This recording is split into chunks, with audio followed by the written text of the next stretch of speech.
इस सत्संग में गुरुदेव भगवान बता रहे हैं कि परमात्मा 3 प्रकार से शरीर धारण करके लीला करते हैं। 3 प्रकार से शरीर धारण करके लीला करते हैं। कैसे करते हैं 3 प्रकार से शरीर धारण करके लीला? सबसे पहला, परमात्मा वैसे तो तीनों ही रूपों में सतलोक से चलकर सशरीर धरती पर प्रकट होते हैं, लेकिन पहला रूप क्या है, पहली वो प्रक्रिया क्या है जिस प्रक्रिया से परमात्मा सबका धारण पोषण करते हैं? वो है प्रत्येक युग की शुरुआत में परमात्मा अपने विधान अनुसार, वेदों में लिखी विधि अनुसार, विधान अनुसार शिशु रूप में किसी तालाब में, सरोवर में कमल के फूल पर शिशु रूप में प्रकट होते हैं। वहां से उनको निसंतान दंपत्ति, जिनको परमात्मा ने निमित्त बनाया होता है पहले से, अच्छी आत्मा जो युगों युगों से परमात्मा की भक्ति करती हुई आ रही होती हैं, लेकिन किसी कारण से पार नहीं हो पाती हैं। परमेश्वर उन आत्माओं को शिशु रूप में अपनी परवरिश की सेवा देते हैं और वो निसंतान दंपत्ति उस बच्चे को वहां से उठा ले जाती है और उसकी परवरिश करती है। फिर वो परमात्मा धीरे धीरे बड़ा होता है और एक पूरा लीलामय जीवन जीता है, आत्माओं को अपना ज्ञान देता है, आगे चलकर गुरु की भूमिका निभाता है। इस प्रकार से परमात्मा इस काल के लोक में प्रवेश करके सबका धारण पोषण करते हैं।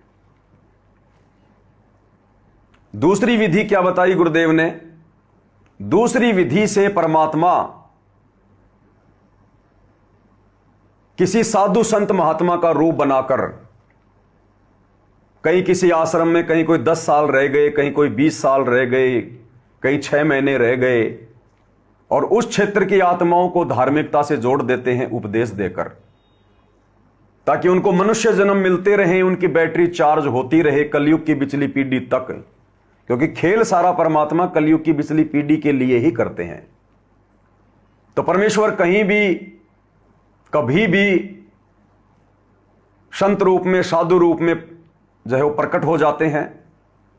छोटा सा कोई आश्रम बना लेते हैं, कहीं 10 साल, कहीं 15 साल, कहीं 20 साल, कहीं 6 महीने, और उसके बाद परमात्मा वहां से अंतर्ध्यान हो जाते हैं, वो चले जाते हैं। और अगर उनसे कोई पूछता है कि आप कहां से आए हो महाराज, आपका गांव कौन सा है, तो परमात्मा कहते हैं कि साधु संतों के विषय में ज्यादा पूछताछ नहीं करनी चाहिए। और इस प्रकार परमात्मा दूसरी स्थिति में जीवों का धारण पोषण करते हैं, उन्हें धर्म से जोड़ते हैं, भक्ति से जोड़ते हैं। तीसरी स्थिति में वो परमात्मा एक जिंदा महात्मा के रूप में प्रकट होता है और अपनी अच्छी आत्माओं को मिलता है और उनको शतलोक लेकर जाता है।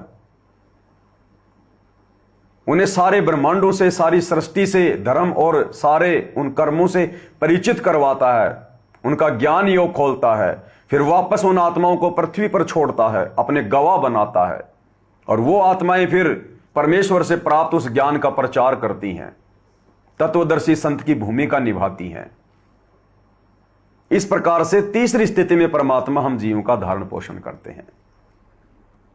और इस सत्संग में जो मुख्य बात गुरुदेव भगवान ने हमें बताई वो ये है भाई और बहनों, कि परमात्मा कमल के फूल पर ही क्यों प्रकट होते हैं। प्रत्येक युग में, उस युग की शुरुआत में केवल एक बार परमात्मा कमल के फूल पर ही क्यों प्रकट होते हैं? क्योंकि परमेश्वर शुद्ध है, निर्मल है, पाक है, पवित्र है।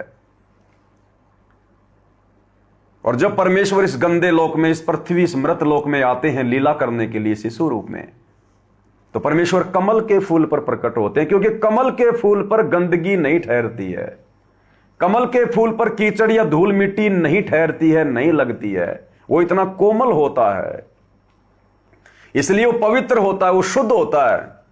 इसलिए परमात्मा इस गंदे लोक में शिशु रूप में कमल के फूल पर प्रकट होते हैं। अब आप और हमारे लिए बहुत अच्छा पॉइंट है भाई और बहनों, विश्वास के लिए, उन भगत भाई बहनों के लिए जिन्होंने अपने गुरु को परमात्मा मान लिया, जिन्होंने सतगुरु रामपाल जी को कबीर भगवान मान लिया कि हमारे गुरुदेव भगवान स्वयं कबीर देव हैं, और अपने विधान अनुसार, अपने गुणों अनुसार ये केवल प्रकट होते हैं, क्योंकि ये स्वयंभू है। इन्होंने सारी सृष्टि को रचा है। ये किसी मां के गर्भ से जन्म नहीं लेते। ना सतगुरु जननी जने जाके माना बाप, और पिंड ब्रह्मंड से रहित है ना वहां तीनों ताप। सतगुरु ने तो सबको पैदा किया है। सतगुरु तो सबकी जननी है। जगदम्बा जगदीशम मंगल रूप मुरारी, तन मन अर्पू शीशम भक्ति मुक्ति भंडारी। जगदम्बा यानी जगत प्लस अम्मा, सारे संसार की मां जननी। तो सतगुरु तो स्वयं जननी है सारे संसार की। फिर भला इस संसार में ऐसी और कौन जननी है जो सतगुरु को अपने गर्भ में रख ले।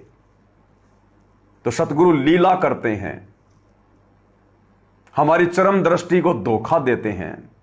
हमें लगता है मां के गर्भ से जन्म लेकर आए हैं, परंतु वे प्रकट होते हैं। काल के साथ आंख मिचोली वाला खेल खेलते हैं। काल भी धोखे में रहता है कि ये वो संत नहीं हो सकता उस परमात्मा का भेजा हुआ, क्योंकि ये तो काल को विश्वास होता ही नहीं कि वो परमात्मा यहां जाएगा ऐसे गंदे लोक में। तो काल को यह लगता है कि इसने जरूर मेरे किसी न किसी भाई को भेजा है यहां।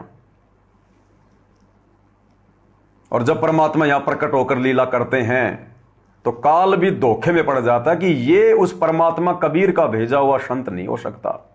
वो तो आग लगा दे यहां पर इतनी शक्ति लेकर आता है, क्योंकि काल के द्वारा भेजे गए संत ऐसे ही होते हैं। दुर्वासा जैसे, विश्वामित्र जैसे 2 मिनट में शराप दे दें, 56 करोड़ यादवों को शराप दे दिया, उनका कुलनाश कर दिया। तो काल को यह लगता है कि यह उस परमात्मा का भेजा हुआ संत नहीं हो सकता, मेरा भाई नहीं हो सकता, जिसको मैंने जेल में भी डलवा दिया। हालांकि उसकी तो क्या औकात है, परमात्मा लीला करते हैं। लेकिन वो तो यह सोचता है कि मैंने ही अपने संतों में कुप्रेरणा करके, राजनेताओं में कुप्रेरणा करके, आम लोगों में कुप्रेरणा करके करोथा कांड करवा दिया, बरवाला कांड करवा दिया। कि अगर ये उस परमात्मा का भेजा हुआ संत होता तो ये तो अब तक धरती को फाड़ के रख देता, शराप दे दे के लाशों का ढेर लगा देता। लेकिन काल को पता नहीं कि परमात्मा अपने लोक से किसी संत को नहीं भेजते, किसी आत्मा को नहीं भेजते, क्योंकि आत्मा कभी भी आत्मा का मोक्ष नहीं करवा सकती। उसके लिए तो परमात्मा स्वयं आते हैं। तो जिन भगत भाई बहनों ने अपने गुरु को परमात्मा मान रखा है, उनको यह उदाहरण बहुत ज्यादा हिम्मत देगा कि जो कबीर भगवान शिशु रूप में इस गंदे लोक में पृथ्वी पर और एक कमल के फूल पर प्रकट होते हैं, क्योंकि कमल के फूल पर कोई गंदगी नहीं होती है, कीचड़ नहीं ठहरता, धूल मिट्टी भी नहीं ठहरती। तो वही कबीर परमात्मा कलयुग की पिछली पीढ़ी में 8 सितंबर 1951 को कैसे एक मां के गर्भ से जेर में लिपटकर, खून से लथपथ होकर, उस गंदगी से लिपटकर बाहर आएगा। अरे मां का गर्भ वो कितनी वो गंदी जगह है।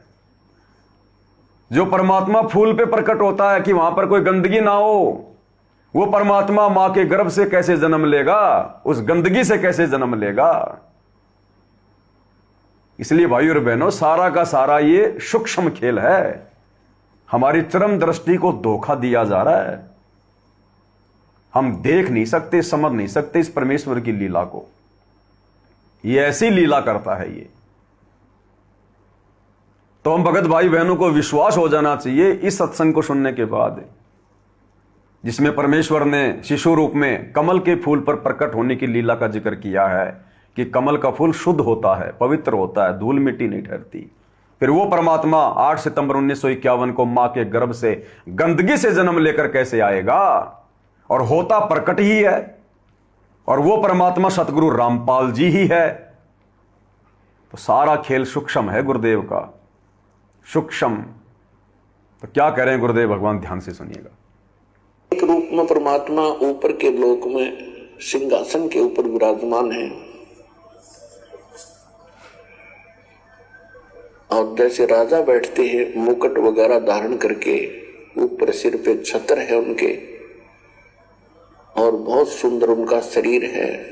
एक रोम में, एक बाल में करोड़ सूर्य मिला दे, करोड़ चंद्रमा, तो भी फीके पड़े।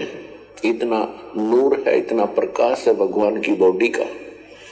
तो वो परमात्मा एक रूप में वहां रहते हैं। परमात्मा के अंदर बहुत पावर होती है, वो अनेक रूप भी बना सकते हैं। दूसरी प्रकार की लीला वो करते हैं, प्रत्येक युग में एक शिशु रूप धारण करके और किसी सरोवर में कमल के फूल पर आकर विराजमान होते हैं। कमल के फूल पर ना धूल होती है रुकती है, ना गारा रुकती है, ना जल रुकता है, स्वच्छ होता है, इसलिए परमात्मा उस पर आकर विराजमान होते हैं। क्या कह रहे हैं गुरुदेव भगवान? धूल होती है कमल के फूल धारण करके और किसी सरोवर में कमल के फूल पर आकर विराजमान होते हैं। कमल के फूल पर ना धूल होती है रुकती है, ना गारा रुकती है, ना जल रुकता है, स्वच्छ होता है, इसलिए परमात्मा उस पर आकर विराजमान होते हैं। वहां से निसंतान दंपति उन्हें उठा ले जाते हैं। ये फिर वो धीरे धीरे जिस भी वर्ण में वो जाते हैं बालक रूप में, और उसी में वो अपना उसी क्रिया को करने लग जाते हैं। और उसके साथ साथ फिर जिस उद्देश्य से वो आते हैं ज्ञान प्रचार करने के लिए, एक सतगुरु की लीला करने के लिए, वो स्वयं ही आते हैं। क्या कह रहे हैं गुरुदेव भगवान?